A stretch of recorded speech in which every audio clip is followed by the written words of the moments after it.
तो मैं Indian railway में असिस्टेंट लोको पायलट के पद पे हूँ और इस वीडियो में हम लोग बात करेंगे कि लोको पायलट की जॉब कैसी है, क्या इसमें अच्छाइयाँ हैं और क्या बुराइयाँ हैं। बहुत से लोगों के लिए ये ड्रीम जॉब है, स्पेशली आईटीआई वालों के लिए। मैं खुद भी आईटीआई से ही हूँ, मैंने आईटीआई किया हुआ है। तो क्योंकि इस जॉब में बहुत ही अच्छी सैलरी है आईटीआई लेवल पे, तो बहुत सारे लोग जो है इस जॉब में आना चाहते हैं और अभी इसकी वैकेंसी भी निकली हुई है। तो मैंने सोचा कि इसके बारे में बात कर लेते हैं कि जॉब कैसी है। पहले आप जान तो जाओ। देखो, ऐसा है कि मुझे समोसे के साथ तीखी चटनी अच्छी लगती है, तो पहले हम इसकी बुराइयों के बारे में बात करेंगे। सबसे पहली बात कि इस जॉब में आपको ड्यूटी के लिए दिन हो या रात कभी भी बुलाया जा सकता है, कोई शेड्यूल नहीं है इसका। और ये सबसे बुरी बात है इसकी, ना खाने का कोई टाइम फिक्स, ना जाने का। कभी सुबह 4 बजे कॉल आ जाती है, कभी रात में 12 बजे कॉल आ जाती है, कभी दिन में 2 बजे। तो किसी चीज़ का ना टाइम आपका बैठ नहीं पाता, ना फ्रेश होने का, ना खाने का।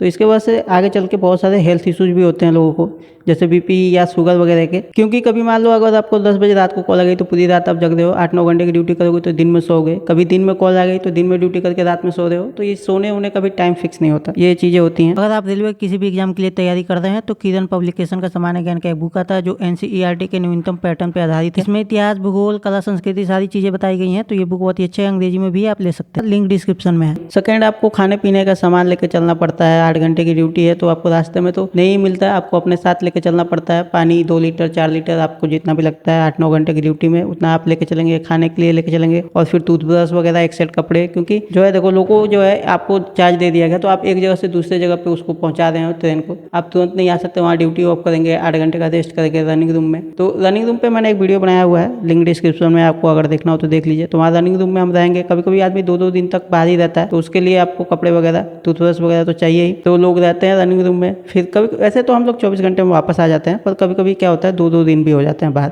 अब इसके वजह से तीसरी प्रॉब्लम क्रिएट होती है हमारी। हम लोग किसी शादी में, कोई फंक्शन है तो मान लो अटेंड नहीं कर पाते, दिक्कत होती है क्योंकि हम घर से बाहर रह रहे हैं और जॉब का कोई शेड्यूल भी नहीं है, कभी भी कॉल आ जाता है। मान लो अभी तुम किसी पार्टी में हो और आपको कॉल आ गई, 2 घंटे का टाइम देते हैं वैसे कॉल के लिए। जब भी आपका ड्यूटी जाना होगा 2 घंटे पहले कॉल करेंगे और 16 घंटे का रेस्ट होता है हमारा, तो 16 घंटे के बाद ही कॉल आएगा। पर 16 घंटे के बाद वो कब कॉल करेंगे इसका कोई टाइम फिक्स नहीं है। मान लो अगर तुमने कल रात में ऑफ करी ड्यूटी 6 बजे, 6 बजे ड्यूटी ऑफ करी तो 16 घंटे हो जाएंगे, 6-6 12 और 4 आपके 10 बजे हो जाएंगे, आपके अवेलेबल हो जाओगे। 10 बजे के बाद जो है आपका 16 घंटा खत्म हो गया। तो 10 बजे के बाद वो आपको दिन में कभी भी फ़ोन कर सकते हैं। हो सकता है आपको 2 बजे कॉल आ जाए, हो सकता है आपको कॉल आए शाम को 4 बजे, हो सकता है आपको 2 बजे रात में कॉल आए। इसका कोई टाइम फिक्स नहीं है। ये बहुत सारी चीज़ों पर डिपेंड करता है कि उस दिन ट्रेन कितनी चल रही है, कितने लोग अवेलेबल हैं। और फेस्टिवल के टाइम भी हमें छुट्टियों की बहुत ही दिक्कत होती है, क्योंकि फेस्टिवल में हर कोई आदमी जो है अपने घर जाना चाहता है।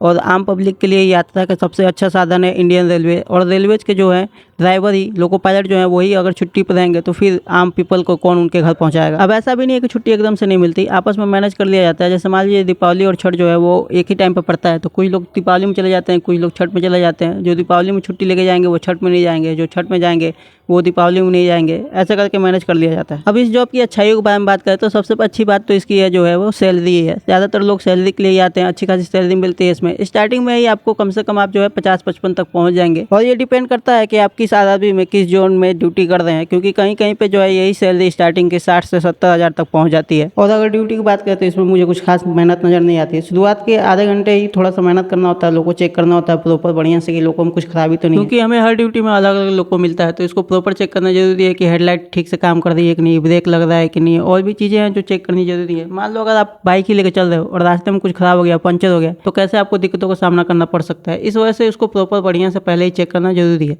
कि सब कुछ बढ़िया है कि नहीं। और इस जॉब में आप कभी बोर नहीं हो सकते, क्योंकि हमें हमेशा अलग अलग रूट पे जाना होता है। बगल में कुछ दूरी पे आपके साथ साथ लंबी रोड चल रही है, आगे सिर्फ 2 पटरियां, हरे भरे खेत, फ्रंट से नज़ारा कुछ और ही होता है। और सुबह सुबह का दृश्य तो बहुत ही शानदार होता है। जब सुबह सुबह सूरज निकलता है ना भाई, कमाल का दृश्य होता है। तो ये सारी चीजें हैं। बाकी अगर आपको वीडियो अच्छी लगी, आपका रिस्पॉन्स अच्छा रहा, तो इसका पार्ट 2 भी बनाएंगे। फिर मिलते हैं हम आपसे नेक्स्ट वीडियो में। तब तक के लिए जय श्री राम।